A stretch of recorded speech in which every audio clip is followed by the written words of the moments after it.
Question. Consider the following statement regarding the foreign direct investment FDI. Okay, बहुत important. तो उसमें बताया कि as per recent analysis like the world, यही बनाते हैं वर्ल्ड इन्वेस्टमेंट रिपोर्ट 2025, कुछ स्टेटमेंट दिए उसको देखो.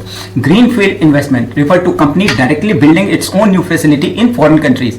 तो याद रखिएगा, ग्रीन फील्ड नया कुछ नए कंट्री में, ब्राउन फील्ड ऑलरेडी एग्जिस्टिंग उस पर कुछ बनाना है ना, और व्हाइट फील्ड जो बोलते हैं जो पॉल्यूशन क्रिएट नहीं. तो कुछ डिस्टिंक्शन अमंग इंडस्ट्रीज, ये आपको ध्यान में रहना चाहिए. तो पहला स्टेटमेंट बिल्कुल सही. दूसरा है international project finance is a crucial source of funding for large scale infrastructure project in developing nation. बिल्कुल सही, ये भी है. आईपीएफ जो बोलते हैं वही तो फंड करती है.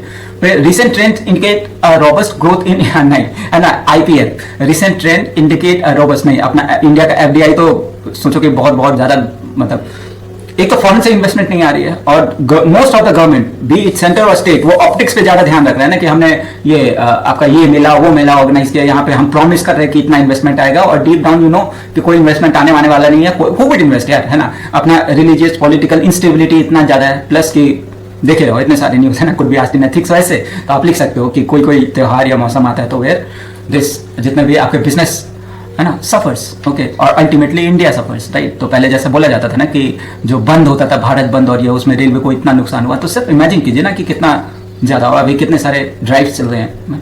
चलिए, तो उसमें देखें कि इसमें how many of the above statement are correct. तो उसमें ऑप्शन दिया ओनली 1, ओनली 2, ऑल 3, नन. तो ऑफ कोर्स है ना, 2 सही है. पहला स्टेटमेंट सही है. दिस इज अ मतलब इंटरनेशनल इकोनॉमिक में ग्रीनफील्ड इन्वेस्टमेंट को जो डिफाइन किया गया वो is a type of FDI where the parent company starts a new venture in a foreign country by constructing new operational facilities, okay, from the ground up. पहले कुछ नहीं था, नया बना है.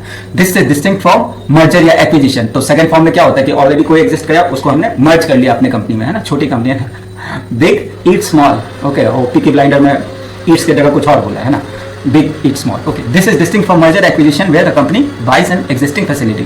Statement 2 करेक्ट है. इंटरनेशनल प्रोजेक्ट फाइनेंस, ये इसकी अपनी एक मेथोडोलॉजी होती है जहां पे ये फंड बहुत जो लॉन्ग टर्म प्रोजेक्ट होते हैं ना, क्योंकि क्या होता है कि जिनकी जेस्टेशन पीरियड बहुत ज्यादा है ना, जैसे इंफ्रा के जितना भी प्रोजेक्ट है ना, उसमें क्या होती है, अभी इन्वेस्ट करो, जैसे पोर्ट हुआ, पावर प्लांट हुआ, हाईवे हुआ, वहां पे आप अभी इन्वेस्ट करोगे और 10 साल के बाद उसका रिटर्न आएगा. ओके, तो बहुत पेशेंस चाहिए.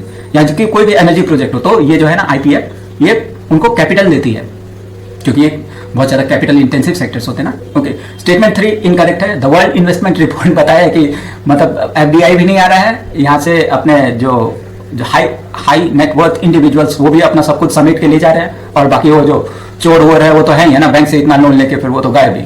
दिस डिक्लाइन, ये डिक्लाइन पे है अपना, है ना. This decline has disproportionately affected developing countries and has specifically impacted sector like renewable energy. अपना इंफ्रास्ट्रक्चर देखो, ओके, ब्रिज कोलैप्स